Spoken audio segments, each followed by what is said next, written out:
বলছি স্যার, আরজি কর আন্দোলনের শুরু থেকেই আপনি ছিলেন, হঠাৎ এত ঠিক বড় একটা সিদ্ধান্ত কেন নিলেন? সিদ্ধান্ত নিলাম, আমি লড়তে পারছিলাম। আমি যে আমার কজের জন্য লড়ছিলাম দুর্নীতি নিয়ে, এবং আমি স্বাস্থ্য দপ্তর কোনো রকম আমি কপারেশন পাচ্ছি না। চাকরি ক্ষেত্রে বিভিন্ন রকম আমার হ্যারাসমেন্ট করছে, আমার ডিপার্টমেন্টই চাইছে না আমি চাকরি করি। আমি ধরুন এর আগে লিভ রেগুলারাইজেশনের জন্য মুর্শিদাবাদে থাকাকালীন প্রেয়ার করেছিলাম। সে প্রেয়ার আজ অব্দি আমার স্বাস্থ্য দপ্তর আটকে রেখে দিয়েছে, করলো না। তারপরে আমি ছুটি ছাটা অ্যাপ্লাই করলেও ক্যান্সেল করে দিল। তারপরে এখানে যখন আমি ট্রান্সফার হই, এখানে আমি ইভেন আমি ঘর পাইনি, আমি পিক আপ অ্যান্ড ড্রপ পাইনি, অ্যাটেন্ডেন্ট পাইনি, এখানেও ছুটি ছাটা নিয়ে সমস্যা। তারপরে আমি দুটো বই লিখলাম, পরপর পারমিশনের জন্য অ্যাপ্লাই করলাম, সেটাও আমি পেলাম না। এবার এই আমার খুব খারাপ লাগছে, আমি লড়তে পারছি না আমার যে কজের জন্য আমি লড়ছিলাম। এখানে তো আমাকে একটা সাইট করে রেখেছে, তারপরে ধরুন স্টেশন লিভিং এর জন্য একটা পারমিশন নিতে হয় অফিস থেকে। আমি যদি দুর্গাপুরও যাই তাহলে আমাকে একটা পারমিশন নিয়ে যেতে হবে। কলকাতায় গেলেও একটা পারমিশন, গভর্নমেন্টের রুলস আছে 50 কিলোমিটারের ওপরে আপনি গেলে স্টেশন লিভিং একটা পারমিশন নিতে হয়। তো আমি দেখলাম কি আমি লড়তে পারছি না, আমার তো দুর্নীতি নিয়ে লড়া, এবং আমি মহিলাদের সেফটি নিয়ে, বিশেষ করে স্টুডেন্ট যারা তাদের নিয়ে। তা আমি সিদ্ধান্ত নিলাম কি আমি প্রাইভেট জব কোথাও জয়েন করব, এবং আমার এই লড়াইটা আমি চালিয়ে যাব। তার মানে সিস্টেমের মধ্যে থেকে সিস্টেমের বিরুদ্ধে লড়াটা খুব কঠিন। খুব কঠিন। আরজি করে যেহেতু ছিলাম, আরজি করে নিয়ে লড়ে গেলাম। এবার কালিয়াগঞ্জ থেকে তো আমি দুর্গাপুর নিয়ে লড়তে পারবো না। আমাকে ন্যাশনাল মেডিকেল কলেজ থেকেও ফোন করেছে, আরজি করে যেরকম ঘটনা ছিল, কারাপশন দুর্নীতি, ওখানেও ছাত্ররা, পিজিটি আমাকে স্টুডেন্ট ফোন করেছে। এবার সেটাতে আমি আরো কষ্ট পাচ্ছি কি, রাজ্যে ধরুন একটা হেলথের মুখ্যমন্ত্রী, মহিলা মুখ্যমন্ত্রী, তার মানে আমি কি ধরে নেবো হেলথ পুরো কন্ট্রোলের বাইরে? বিভিন্ন জায়গায় যে কমপ্লেনটা আজ থেকে 1 বছর 1.5 বছর আগে ছিল, সেগুলো এখনো রয়েছে। তার মানে কিছু ক্লিন হয়নি, মানে পরিষ্কারই হয়নি কিছু। মানে খুবই মানে খারাপ লাগছে, খুবই মানে এত আন্দোলন, এত কিছুই হলো, তারপরেও আপনি বলুন না কোন জায়গায় আমরা ছিলাম, কোন জায়গায় আছি। আমার প্রশ্ন আপনার কাছে যে আমরা কোথায় ছিলাম, এখন কোথায় আছি। না, আপনি যাদের বিরুদ্ধে লড়াই শুরু করেছিলেন, এই সন্দীপ ঘোষ বা আরজি করে যারা এই ঘটনাটা ঘটালো, তাদের বিরুদ্ধে তো আপনি বারবার প্রতিবাদ সরব হয়েছিলেন, কিন্তু তা হুম। সত্ত্বেও দেখা যাচ্ছে যে তারা তো জেলেই আপনি রয়েছে। তাহলে বলুন কি, আপনি এই পুরো লড়াই বা পুরো সিস্টেমের মধ্যে মিডিয়াতে কোথাও আমার ডিপার্টমেন্টের কোনো বয়ান আমাকে নিয়ে শুনেছেন, বা আমাকে অ্যাপ্রিসিয়েট করেছে কি আপনি ভালো কাজ করেছেন? উল্টে আমার ডিপার্টমেন্ট সেই দিন থেকে আমার পেছনে পড়ে আছে। ওদের তো লজ্জায় মাথা ঝুঁকে গেছিল, আমি তো তাদের সম্মানটা বাঁচালাম। তাদের তো আমাকে অ্যাটলিস্ট অ্যাপ্রিসিয়েট করা কি আমি ভালো কাজ করেছি।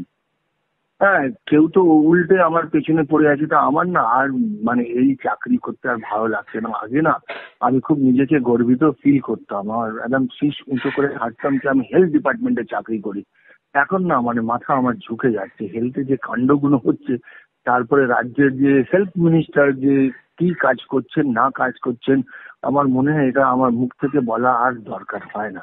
এটা আপনি যে কোনো 5 জন নিরপেক্ষ 5 জন জনগণকে জিজ্ঞেস করলেই ওরা বলে দেবে যে কি কাজ করছেন উনি। আরজি করে যে আজকে আপনি এই ইস্তফার এই যে ভাবনা চিন্তার মধ্যে বা দিয়েছেন, কিন্তু কোথাও কি আপনার আজও মনে হয় যে এই আরজি করে চিকিৎসককে যে ধর্ষণ বা খুন করা হয়েছিল সেটা একজনই ছিল? দেখুন সেটা মনে করলে ব্যাপারটা মেন ছিল কি, প্রমাণ যে লোপাট করে দিয়েছিল, তথ্য প্রমাণ লোপাট, ওটা তো করে দিয়েছিল। এবার আমি যদি কিছু বলি তো আমার মুখ থেকে বেরোলে সেটা আমাকে প্রমাণ করতে হবে। তো যে জিনিস, যেহেতু এটা ম্যাটার সাব জুডিস লিগাল, বা এটাতে আমার মনে হয় কি আর কিছু কোনো কমেন্ট করাটা উচিত হবে না। মানে আমি একটা লাইন একটা সেন্টেন্স বললে সেটা স্ট্যান্ড করতে হবে, সেটা আমাকে প্রমাণ করতে হবে যে আমি কি বেসিসে বলছি। কিন্তু এটা সবাই জনগণ কমন সেন্স থেকেই বলতে পারে, জনগণ সবাই আপনি যে কোনো লোককে জিজ্ঞেস করলেই বলে দেবে। এই যে আশরাফুল্লাহ নাইয়ার বা দেবাশিস বা এই অনিকেত মাহাতো, এদেরও তো বদলির সিদ্ধান্ত নিয়েছিল স্বাস্থ্য ভবন। এই শোন না, এই গভর্নমেন্টের স্ট্র্যাটেজি হচ্ছে আপনার নিজের ডিপার্টমেন্টে যদি সৎলোক না হয়, তাহলে স্বাভাবিক যারা সৎলোক, যারা ভালো লোক এবং যারা জাস্টিসের জন্য লড়ছে, তাদের তো আপনি টিকতে দেবেন না। এই তো দেখুন না, ডক্টর অনিকেত মাহাতোকে হাইকোর্টে যেতে হলো, টিকতে দেবে না। আমার সঙ্গে তো একটা, আপনাকে কি বলবো, আমাকে একটা ডিওর ঘরে বসতে হচ্ছে, আমি ঘর অব্দি পাইনি, চেয়ার অব্দি পাইনি। একটা যে আমি অফিসার যে একটা ভালো চেয়ার, ভদ্র চেয়ার পাবো, সেটা পাইনি। আমি চেয়ার চাইলাম, বললো এখন চেয়ার নেই। আমার অ্যাটেন্ডেন্ট নেই, জানেন তো, আমি তো সমস্ত জায়গায় ডেপুটি সুপার হিসাবে পিক আপ অ্যান্ড ড্রপ পেতাম, আমার বললো গাড়ি নেই। মানে অনেক কিছু, যেরকম একটা লোকের সঙ্গে যেরকম একটা মিসবিহেভ, খারাপ ব্যবহার করা হয় না, ঠিক সেরকম। এরকমই আমার সঙ্গে যখন হেলথ রিক্রুটমেন্ট বোর্ডে পোস্টিং দিল, 4টে ছেলে একসঙ্গে বসো, তার মধ্যে আমাকে ঢুকিয়ে দিল। এবং আমি অ্যাটেন্ডেন্ট পাইনি, বেল মারলে কেউ আসতো না, জল নিজে হাতে গিয়ে নিতে হতো, চা খাওয়ার জন্য আমাকে বাইরে বেরোতে হতো শর্ট লেকে। তো আমি তো ভেরি ফার্স্ট ডে আমি টার্গেটে আছি, এবং আমি যে গভর্নমেন্টের সম্মান বাঁচিয়েছি সেটা তো গভর্নমেন্ট এটা বুঝছে না। যদি গভর্নমেন্ট শেমলেস হয়, আমি আর কি বলবো। আমার দুর্গাপুর কিছু নিয়ে আপনি বলার কি বলবেন? হুম দুর্গাপুরে যে ঘটনাটা ঘটলো। দুর্গাপুরে যে ঘটনাটা ঘটলো খুবই দুর্ভাগ্যজনক। মুশকিল হচ্ছে কি, এরা তো ব্যবসায়ীদেরকে নিজে মানে ভালো আদরে রাখে। তা আমার মনে হয় না কি কোনো ব্যবসায়ীর এগেনস্টে আজ অব্দি এই সরকার কোনো অ্যাকশন নিয়েছে। যখন সরকারের ক্ষমতা আসার কথা ছিল, তখন নন্দীগ্রাম, সিঙ্গুর এইসব নিয়ে আন্দোলন হয়েছিল। তারপর থেকে তো ব্যবসায়ীদের সঙ্গে এই সরকারের খুব ভালো সম্পর্ক। আপনি আমাকে দুটো উদাহরণ দিন না, কোনো ব্যবসা এর বিরুদ্ধে অ্যাকশন নিয়েছে। হালদিয়া কলেজের এগেন্স্টে অ্যাকশন নিয়েছিল, সেটা লক্ষণ সেটের কলেজ ছিল বলে। হ্যাঁ, সেটার মধ্যে একটা পার্সোনাল রিভেন ছিল। কিন্তু আপনি মিডিয়া পার্সন, তো আপনি আমাকে একটা এক্সাম্পল দিন না, একটা এক্সাম্পল দিন কি কোনো কর্পোরেট, কোনো বিজনেসম্যান কারোর এজেন্সিতে ভুল করেছে, এই সরকার অ্যাকশন নিয়েছে, বলুন না। আমি আপনাকে ছোট একটা উদাহরণ দিচ্ছি, আপনি যদি লেখেন, আমি যেখানে ভাড়া থাকি না, মানে আপনি একদম একদম মানে আমি কারো ব্যক্তিগত না, আমি এই পার্টির যে প্রিন্সিপালটা না, আমি আপনাকে দুটো উদাহরণ দিচ্ছি। তো আমি যেখানে ভাড়া থাকি, আমি ওপরে ভাড়া থাকি, মানে তার নিচে যে মালিক আছে ও কিছু ব্যবসা ট্যাবসা করবে, এবার এটাকে কমার্শিয়ালে কনভার্ট করবে। এখানকার যে চেয়ারম্যান কালিয়াগঞ্জ মিউনিসিপ্যালিটি 2 মাস ধরে তাকে ঘোরাচ্ছে। ভদ্রলোক রোজ যায়, রোজ মুখ ছোট করে চলে আসে। তুই যদি সৎ থাক, তাহলে তুই এখানকার লোক শুরু থেকে এখানে থাকবে, তাহলে তুই একটা চান্সে করে দিবি। তাহলে এই সরকারের ইন্টেনশন হচ্ছে কে কত। আর একটা, আমি কাউন্সিলরের নাম বলছি না, কিন্তু সে রূপান স্ট্রিট এরিয়া, ওই এরিয়ার খুব কম 600 কোটি টাকা মালিক হবে। একটা কাউন্সিলরের স্যালারি কত হয় আপনি জানেন? একটা কাউন্সিলরের স্যালারি কত? সে দেখা গেল 5 বছর কাউন্সিলর থেকে কোটি কোটি টাকার মালিক হয়ে যাচ্ছে। সে কাউন্সিলর হয়ে সঙ্গে সঙ্গে একটা স্করপিও বার করে দিচ্ছে। আমি তো নিজের চোখে এমএলএদের মোপেড নিয়ে ঘুরতে দেখেছি, সাইকেলে ঘুরতে দেখেছি, তারা একটা গাড়ি কিনতে পারতো না। তো মানে কোথায় আমরা বাস করছি? একটা লোক, এই যে এত ছেলে মেয়ে যে বেকার বেরোজগার আছে, আপনি কার্নিভাল করলেন, সেই টাকাটা তাদের মধ্যে যাদের চাকরি গিয়েছে আপনি ডিস্ট্রিবিউট করে দিতে পারতেন তো। আর আপনার এত কোটি কোটি টাকা আপনার বিদেশ থেকে লোক আবার কি দরকার? আপনি তো আমাদের প্রতিনিধি, আপনি কার টাকা খরচা করছেন? আমি ট্যাক্স পে করি, আমার টাকা খরচা করছেন। আপনি হিসাব দিন, আপনি যে এত লাক্সারি লাইফ লিড করছেন কার পয়সা? যদি নিজের পয়সা করেন, I don't have any objection. যদি আমাদের পয়সা করেন, তাহলে আপনি হিসাব দিন। আপনি হিসাব দিতে পারবেন? উনি হিসাব দিতে পারবেন না। বলুন। এই যে মুখ্যমন্ত্রী কদিন আগেই বললেন দুর্গাপুরের ঘটনা নিয়ে, যে রাত নামলেই মহিলা বা মেয়েরা যারা। দেখুন, আমি তো একটা জিনিস আপনাকে বলবো, আমি আহমেদাবাদ নিজে এক সময় গেছিলাম, তো আমি দেখলাম 12:30টার সময় মেয়েরা রাস্তায় একা হাঁটছে।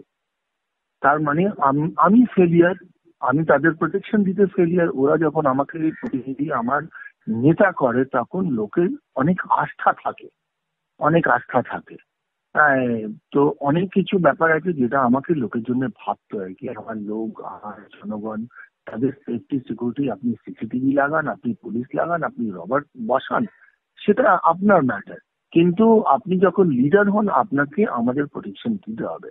আপনি আমাদের ঘরে তালাবন্দি করে রাখবেন, সেটা তো ফ্রিডম না, তাহলে ব্যর্থ সেটা তো ডেমোক্রেসি না। তাহলে কি মুখ্যমন্ত্রী ব্যর্থ মহিলাদের নিরাপত্তা দিতে? না, আমি সেটা বলবো না, কিন্তু আমি স্বাস্থ্যমন্ত্রী হিসাবে উনি ফেলিয়ার। এটা আপনি আপনি মিলিয়ে নিন না স্বাস্থ্য ক্ষেত্রে। এই যে বিভিন্ন জায়গায় বিভিন্ন, এই আমি দুটো একটা উদাহরণ আপনাকে দিচ্ছি, আমি একদম যেটা বলছি উদাহরণ দিয়ে। এই যে হাওড়াতে একটা কলেজ আছে, আপনি নাম শুনেছেন কিনা, নরসিং দত্ত কলেজ। তো সেখানে একটা ভিডিও ভাইরাল হয়েছিল কি ওখানকার যে ইউনিয়নের যে সেক্রেটারি বা প্রেসিডেন্ট ছিল হুম। সে ওরকম জামা কাপড় খুলে মেরে, তো আপনার কি নলেজে আপনি কি অ্যাকশন নিয়েছেন? তো আপনার তো সেই দিনই যদি লজ্জা থাকে আপনার রিজাইন করে দেওয়া উচিত, রিজাইন করে দেওয়া উচিত। এইসব জিনিস দেখে না আমি যদি থাকতাম আমি রিজাইন করে দিতাম লজ্জায়। তার মানে হচ্ছে আমি পাচ্ছি না, ছাত্রদেরকে প্রোটেকশন দিতে পারছি না। এত সাহস! 10 বছর আজকে কলেজে ইলেকশন হচ্ছে না, এর জন্য কে রেসপন্সিবল? আপনি রেসপন্সিবল। আপনি ইলেকশন করাচ্ছেন না, ডিক্টেটরশিপ কলেজে করে দিয়েছেন। আপনার লজ্জা করা উচিত। এই সেই জন্যই মেয়েদের উপরে অত্যাচার হচ্ছে। আমি প্রতিবাদ করছি, আপনি আমার কথা পৌঁছে দেন। আপনি যদি সত্যি সত্যি সৎ মিডিয়া হন না, আপনি এই আমার কথা পৌঁছে দেবেন। এর মধ্যে 1% ডাইলুট করবেন না। কি আক্তার আলী বলেছেন কি ছাত্ররা কষ্টে আছে, 10 বছর ইলেকশন হচ্ছে না, কলেজে ডিক্টেটরশিপ চলছে টিএমসি, এবার মেয়েদের উপরে অত্যাচার হচ্ছে। আপনি এই কথাটা কোট করে দিন। যদি সত্যি আপনি সত্য মিডিয়া হন তাহলে আপনি এটাই বলবেন যে আমি বলেছি এটা। অবশ্যই আপনার এই বিষয়টা আমরা তুলে ধরবো। আজকে কলেজে ইলেকশন হচ্ছে না, আপনি ডিক্টেটরশিপ করে দিয়েছেন, ওরা ছাত্রদের উপরে অত্যাচার করছে। ল কলেজে কি হলো? কোথায় থেকে সেই সাহসটা পায় বলুন আপনি? তাকে কে প্রোটেকশন দিয়েছে? আজকে নরসিং দত্তা কলেজে হলো, আজকে বিভিন্ন জায়গা হচ্ছে, তার জন্য কে রেসপন্সিবল? এখানেও তো একজন টিএমসি নেতার কি যে অ্যারেস্ট হয়েছে, তার সঙ্গে একটা লিঙ্ক জড়িয়েছে। তা আমরা কোন রাজ্যে বসবাস করছি? আমার তো মনে হয় একদম ইমিডিয়েট পরিবর্তন দরকার।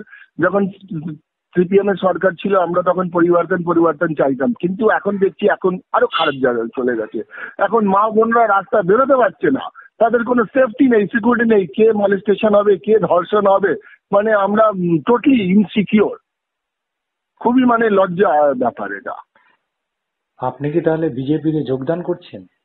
দেখুন সেটা অন্য ইস্যু, তার সঙ্গে আমার লড়াই সংগ্রাম। আমি যদি কোনো টিকিট নাও পাই তার জন্যও আমার কোনো কিচ্ছু যায় না। আমি তো বলেছি আমি আমার প্রাইভেট সার্ভিস আমি অলরেডি খুঁজছি। আমি প্রাইভেট কতগুলো হাসপাতাল, যদি কেউ ভালো হাসপাতাল থেকে অফার পাই আমি ইমিডিয়েট জয়েন করব।